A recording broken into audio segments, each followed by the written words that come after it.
Hey guys, Crypto Rational here. Today we're going to discuss the most optimal guide to qualify for 99.99% of all TIA errors. So this video is a response to the alt layer requirement, which you needed at least 35 TIA to qualify for the lowest tier of airdrops. Now, which left a lot of people kind of confused because they were saying, well, all these influencers told me to stake 1 TIA and I will get an airdrop, or stake 10 TIA and I will get an airdrop. But what these people forget to look at are the statistics. The statistics from TIA stakers from a dimension where it was around is a lot different than as of today, or as of January, or as of the 7th of February. Um, So let's take a quick look at the actual statistics. I'll put the link in the description to where I found these, but to save you time, I will give you 3 simple tips to make sure that you will qualify for, I won't say 100%, but close to 100% of all the airdrops. So, first thing we're looking at is rule number 1. Do not dilute your holdings. So this is for people that are holding 20 TIA in one wallet, 10 TIA in the other, 40 in the other, hoping that they will get 3 airdrops, and which might result in you actually getting 3 airdrops, but most likely it will result in you getting 0 airdrops or just 1 airdrop in the wallet that you stake the most TIA in. So, what do we see if we look at the stakers distribution? So, this is all data as of today, 7th of February. We see that 90% of TIA stakers are staking less than 100 TIA. So, if we, it's cumulative. So, if we take this number, this number, this number, this number, we'll see that, about 90% of TIA stakers are staking less than 100 TIA. So, this means that I would say every airdrop company, or every what do I say? So what I want to say is that every project will, they don't want to anger the community, so they won't, give an airdrop to the top 10% because the whole Twitter, the whole YouTube, everybody will go crazy. They will fund the project, so it's incredibly unlikely that they will do a TIA airdrop for people that are staking at least 100 TIA tokens.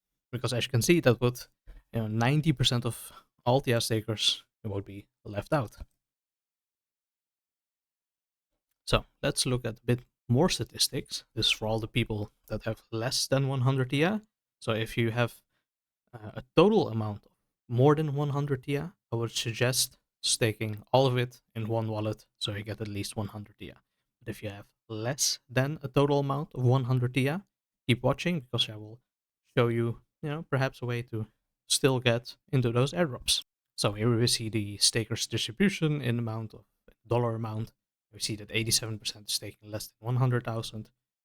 So if you're watching this video, you know, anytime in the future, it might be, the amount of TIA will probably be fluctuating, but the dollar amount will stay probably close to the same.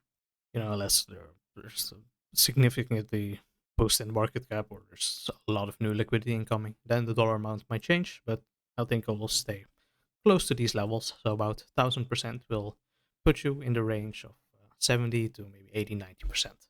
But yeah, these are the kind of statistics that are actually important. So if we look at the amount of TIA staked between 10, between 0 and 100, we see that the 0 to 10 range, 70% of people are staking 10 TIA, all the way up to 100. So what do we see? We see two things. So 71% is taking 10 TIA or less. What does that tell you? That tells you don't stake less than TIA. So two things will either happen. First, you might get very heavily diluted because the amount of wallets staking less than 10 TIA is incredibly high, or you might not get an airdrop. That also might happen. So how much TIA would I suggest staking in one wallet? I would suggest close to 30, 35, 40 TIA. I think these are the most optimal amounts, the safest amount, in my opinion, would be 51 TIA. Now, why is that? Because you're hitting two marks. First, you'll be staking more than 95% of the stakers between 0 and 100. You'll be in this range, which is close to 95% of this range. So not the total range, but this range.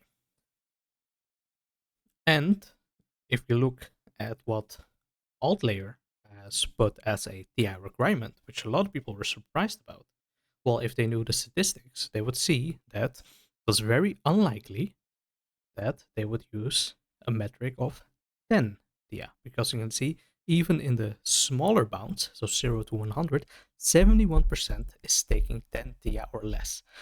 So it's not really a surprise that those people are left out. Now, if you were staking 25, 30, it kind of sucks because you were super close, kind of missed out.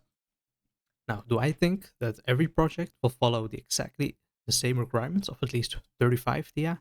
No, I don't.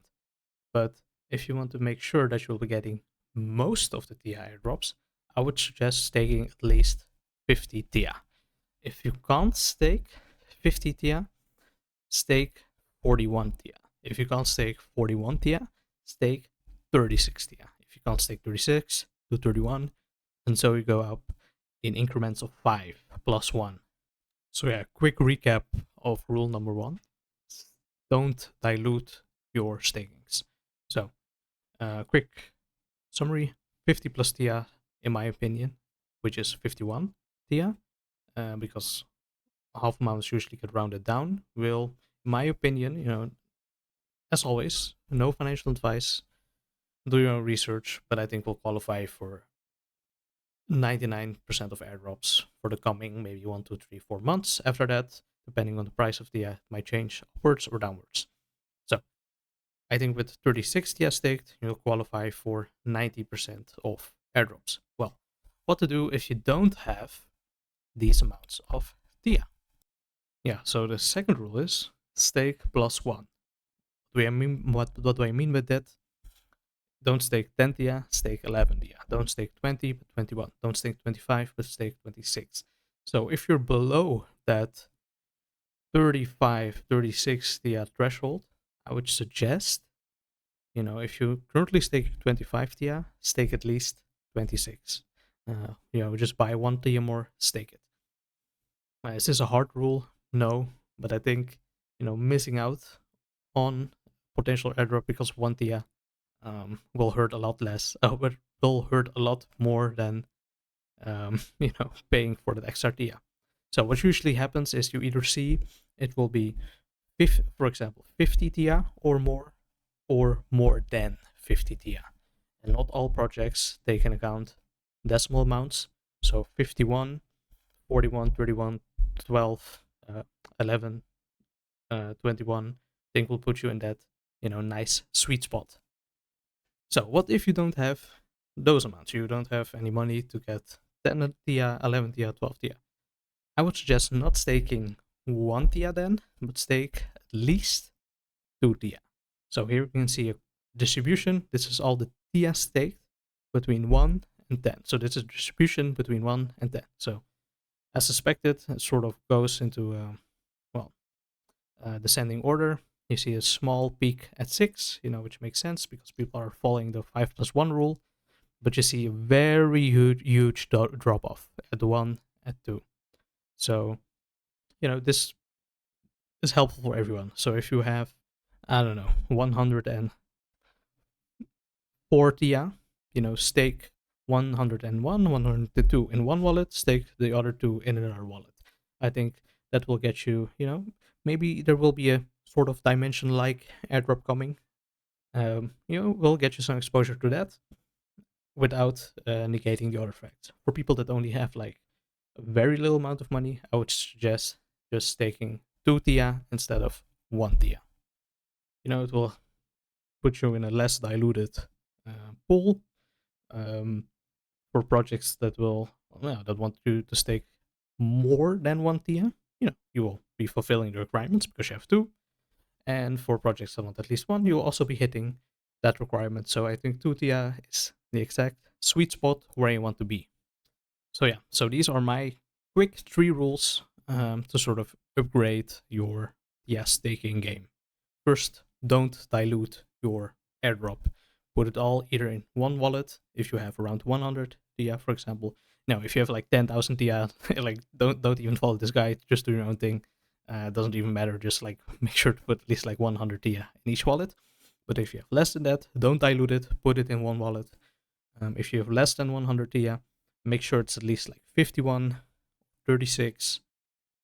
If it's lower than that, make sure it's the amount with 5 TIA increments plus 1, so 25 plus 1, 26, 15 plus 1, 16, blah, blah, blah. If you don't have those amounts, just make sure to stake at least 2 TIA. So yeah, this was my video of the day. Follow, like, subscribe. Check me up on Twitter. We'll be making a bit more, videos this week. I hope you guys enjoyed. I think my approach is a bit different than those of other YouTubers. I tend to look more at the statistics, and if I see that the numbers, become reality, which we sort of saw with Altlayer, which is one of the reasons why I staked at least 51 TI in my wallets, because I was, kind of expecting it to happen, seeing the amount of dilution, the amount of growth in market cap, the amount of staked holders. Um, yeah. So, yeah, I will keep you guys updated if I find anything new. And for now, have an amazing day. Thank you.